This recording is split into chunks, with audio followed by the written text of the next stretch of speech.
Welcome to EP Daily. The weather was too nice to be inside today, so we're talking about the biggest game announcements from E3 right here in Vancouver. Plus, we have one last interview on Batman Arkham Knight before the game arrives tomorrow. Dark days are here, Batman. And then, Vic has a roundup of 3 big games from EA Sports.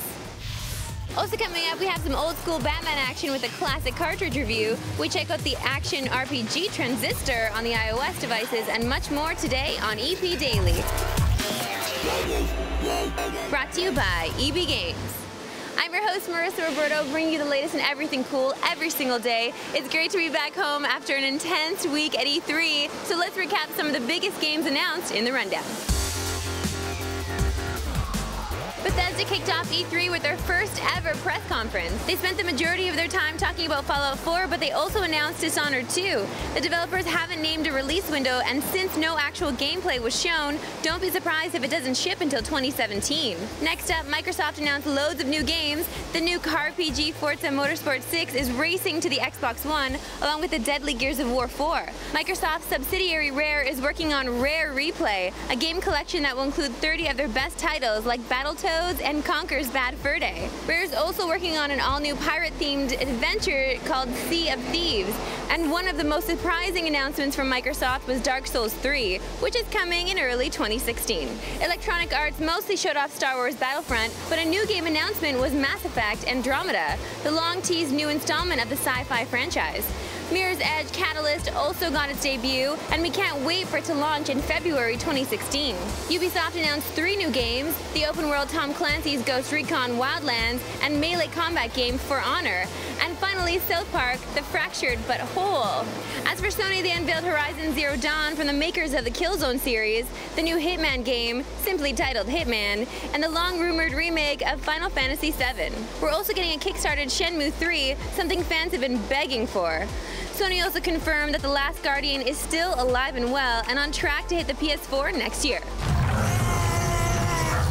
Nintendo also unveiled several new games, the first being Star Fox Zero on the Wii U. It reimagines the classic aerial combat with modern graphics and a new story, and takes off this holiday season. We didn't get a new look at the next Zelda game for the Wii U, but Nintendo announced The Legend of Zelda Triforce Heroes for the 3DS. It's based around 3-player co-op and launches this fall.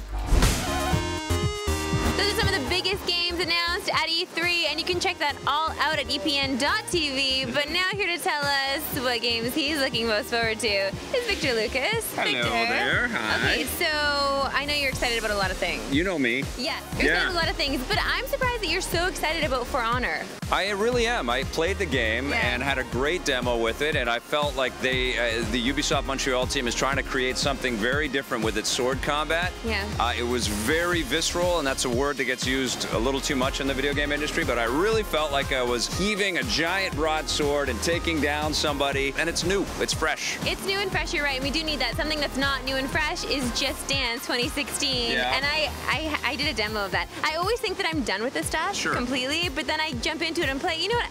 I have a lot of fun, but I think I'm just having a lot of fun because there's so many people around that are having fun with me. You know, Ubisoft sells a bajillion of these games every year for a reason. They're really solid. I did sweat a lot doing the Oculus demo. Right. That was crazy. Yes. I can't even, it's hard to explain, and I feel like people out there need to try it, but I know you need to try it still. I still need to try it. I even told the Oculus founders that I wasn't going to put it on publicly and crush these things. These take time. But I did try HoloLens. That was amazing. It was really confusing. It was really, really cool, and it fit well. It was kind of fit like a crown, and then it fits on your nose. The one thing that I kept having to do, though, because I was looking down for the briefing, I had to keep adjusting the visor a little bit, but it was so impressive. Okay, well, so I'm really looking forward to HoloLens. I'm glad you tried something on that had to do with some kind of VR. Yeah. Yoshi's Woolly World blew my mind. You cannot refute how cute it is. And you know I like cute, but something that is not cute and something that's actually quite scary is Batman. Right. Yeah, and you didn't spend that much time with Batman this year, but Jose did. Talking about it? Uh-huh. Yes, he did. The people of Gotham need you.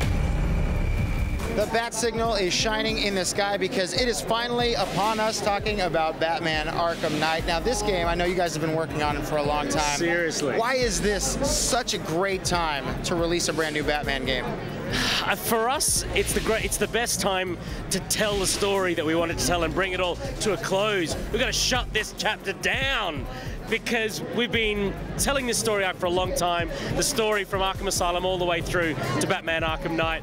But right now, with new gen, next gen, current gen, whatever it is, giving us the horsepower we need to make that ultimate game, I think now is the perfect time to leverage all of that horsepower to deliver the ultimate Batman experience. Tell us about some of the things that you were most excited to finally show off to people when you could talk about the game. Yeah, I mean, there's so much stuff in there that we're putting it in thinking, man, this is going to be awesome, but let's not tell anyone about it, so that the experience of finding that is genuine. It's not something you've seen in a trailer. It's not something that many people know about.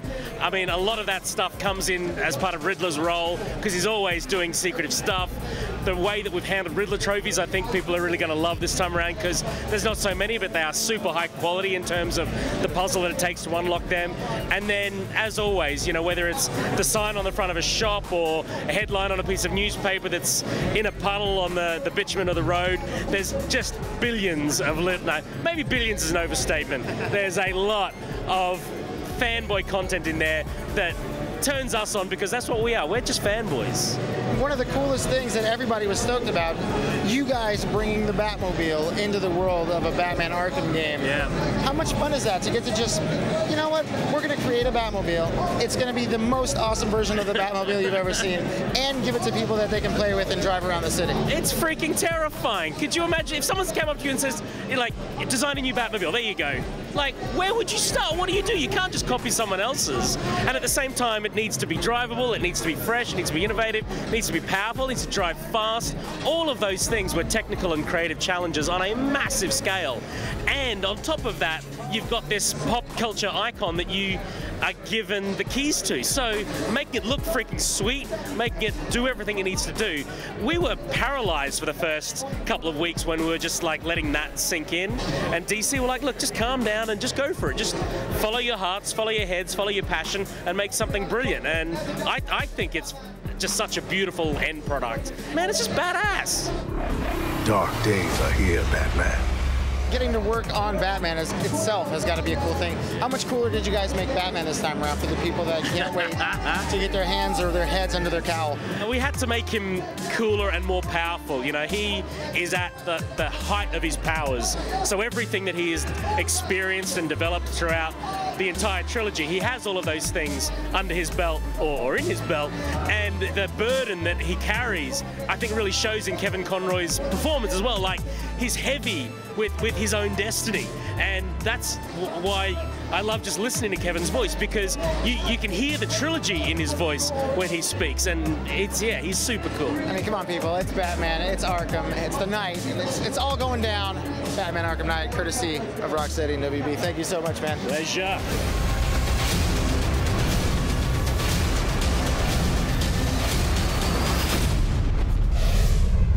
Batman comes out tomorrow, and we're going to have a second opinion with Ben and Steve on Friday. Oh my goodness. Okay, when we return, Vic is getting sweaty with 3 games from EA Sports.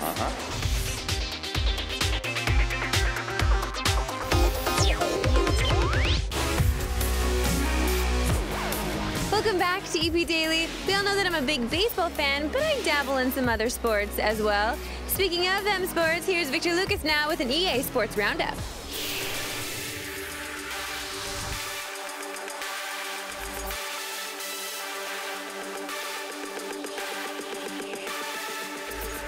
Nick Channon is producing FIFA. We've got FIFA 16 coming out here. It must be a little intimidating telling the story about what's great about this year's game when you make last year's game and it was also fantastic.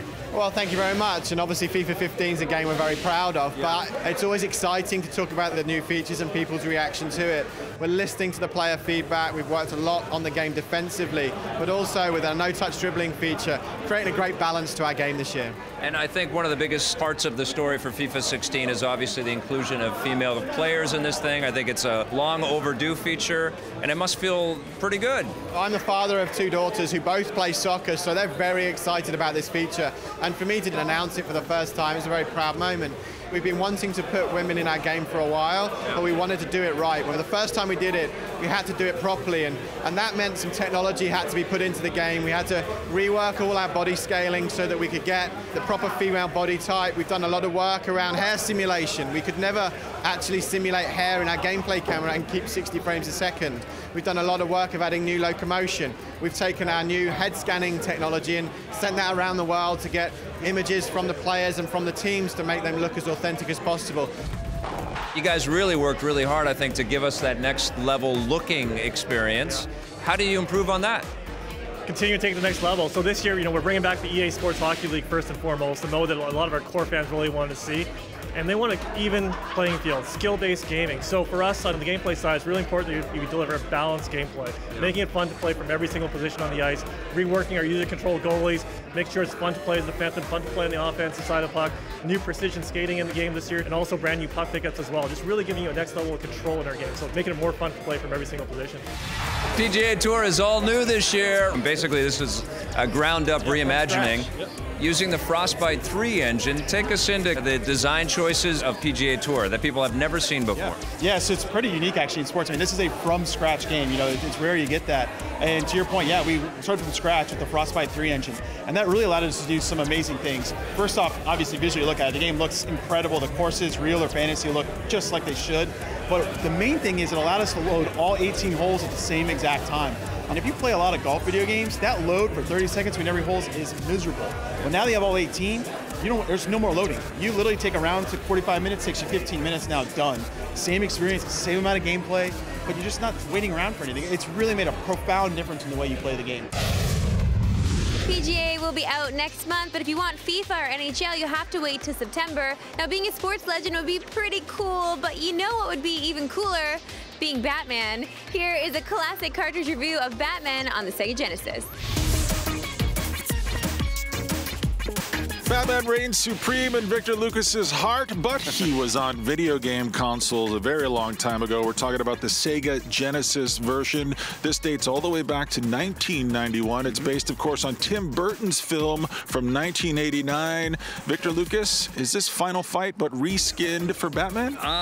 No, it's not even that good. I think that there are other Batman games that are a lot closer to Final Fight. This was basically a port of the NES version of Batman, which was pretty solid for the NES. You could climb up like Strider up on buildings and stuff like that. The mechanics of moving around as Batman were a little bit too clunky for me to have a lot of enjoyment in it.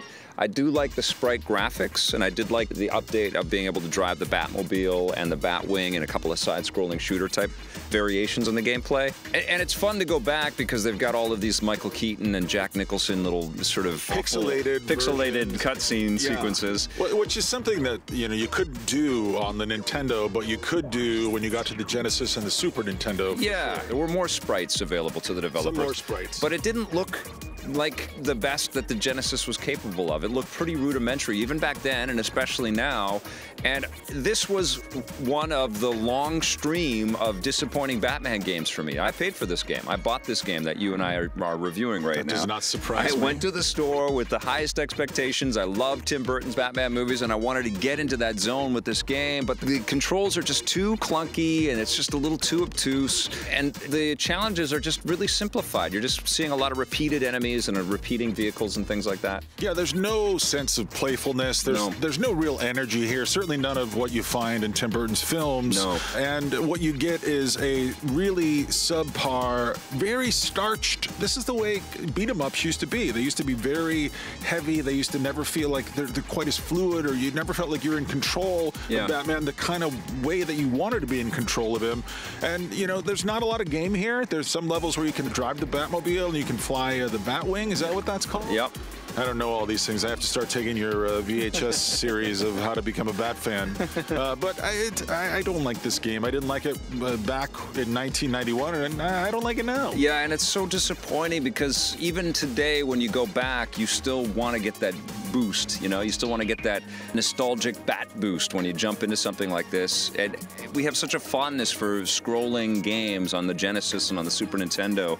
And this was a drag. This was a letdown. Part of it is just the really stark environments that look really empty. And you also can't help, but we can't have amnesia, pretend Rocksteady didn't make what they make. And it's just impossible not to think about how far video games have come in the last 20 years. And so, and this is really a testament to how far they've come. And how far they needed to come, especially when you have incredible characters for video games. I want to feel like Batman, and Batman. I do not in this game. Yeah, what are you giving the Genesis version of Sunsoft's Batman game? 2. Yeah, it gets a 4 from me. Disappointing. We are dusting off our classic consoles to bring you more of those classic cartridge reviews soon, but right now it's break time. When we come back, Transistor goes mobile. Now.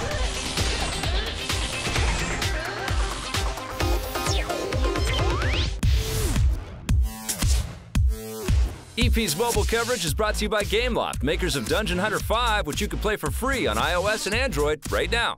Welcome back to EP Daily. Transistor from Supergiant Games was pretty darn cool on the PS4 and on the PC, but if you wanted to carry it with you, you had a problem because those things are heavy. But now you can because it's hit the iOS platforms. We took a look at it. What'd you think, my friend? Well, I was so excited to see this in the App Store. I was so pumped because I love Supergiant Games. Yes. I absolutely love those guys. Bastion was so fantastic. So I had really high hopes for this game. Yes. Now, I know that the PS4 version was already reviewed on the show, but I had actually never played it yet. I was waiting for it to come to this device. I knew it would. Yeah, me too. And so I was so stoked for it. It's a little bit pricier in the App Store. It's around $12. Deserving of every penny. I'm kind of blowing the surprise of the score on this thing, but it's a pretty phenomenal mobile game. It is, yes, but if you have a controller, that's the Which main... I do. I have a couple of them at this point. Which you do, of course. Look, whatever you're thinking, do me a favor. Don't let me go. You're fighting this robotic, crazy, oppressive force. Like the Camerata. Yeah, the Camerata. Yeah, and then they're trying to process this city called Cloudbank, and it's all really stylized and beautiful, and there's lots of incredibly lush music. This is one of the best soundtracks in video game history. The music is fantastic. The voiceovers are fantastic. Yes. They're so beautifully done here all the way through. And of course you want to listen to this game with headphones in, and I love how it reminds you of that right at the top. Like, please enjoy this game with headphones because you really get the full experience that way. I'm so sorry, Red. There's so many more things to love about this game, but I feel like so many of those things get taken away if you don't have the controller. Yeah, I mean, it's a complicated game. Yeah. It's the full console or PC experience, so you're going to have a lot of little icons and stuff on screen. You get attacked from all sides. This has the ability to become a turn-based type of game. It's real-time action, RPG, but you can actually pause the action and create a whole bunch of series of moves for yourself. Which is really the only way to get things done, because these enemies are quite difficult to defeat. So you need to actually pause it, take your turn, go behind them, attack them that way, and also use the right attacks because you only have a certain amount to use, of course, the way the turn base is. And that's much easier to do with a controller. It felt just like I was playing this thing on a console. I have the Moga Rebel. That's the one that I like the most. This is a game that justifies this. This is also the passing that threshold mark where it's like, yeah, now it's time to start thinking about a controller for your iOS stuff because games are getting serious on this platform, and this is one of those games that totally underscores that. It deserves to be played, and it deserves to be played properly. You can have fun with it with the touchscreen for sure, and that turn-based time will give you the time to kind of appreciate all of its nuances. But with a controller, it's an unbelievable experience. It looks so great on the 6S screen as well. It's a gorgeous game. It's absolutely beautiful, of course. I mean, these guys know what they're doing for sure. Now. I hate that I had that moment and those feelings taken away because I didn't have the controller. It's because it's because it was built for the controller first. It was built for the controller first, but I didn't have that problem with Bastion as much. And I know in Bastion I was tapping the screen to get my character where he needs to go, and you do the same thing here with Red, but there's also a lot of swiping to get around, and you do make use of those controls, and there is a different controller option on the iPad as well to use a classic control, but that is almost useless. With the on-screen D-pad. And I think the other thing that sort of weighs against that with Transistor, it's even more detailed, and there's even more sort of stylized, eccentric design elements on screen, so it becomes a little cluttered, and you're also dealing with it on a smaller screen than it was originally designed for as well. So all of that points to you got to shell out some bucks for a controller. and you got to get this game because it's time to pick something up like this. So it actually would almost cost as much as the PS4 version. Well, more. Okay, but then you'd have version. you'd have an awesome controller. But anyways, this is one of the best iOS games I've played. 9 out of 10 for me. It is a very good game. It's not Bastion good though. It gets an 8 though. It's not quite there for me. Don't go anywhere because we've got our Twitter question of the day coming up after this.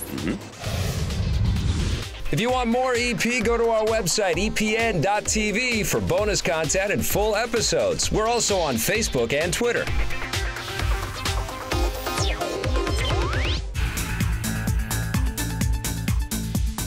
Welcome back to EP Daily. It is now time for the best part of today's show. It is the Twitter question of the day. This one comes from Toadzillica III. Nice one. He's at Toadzilla99.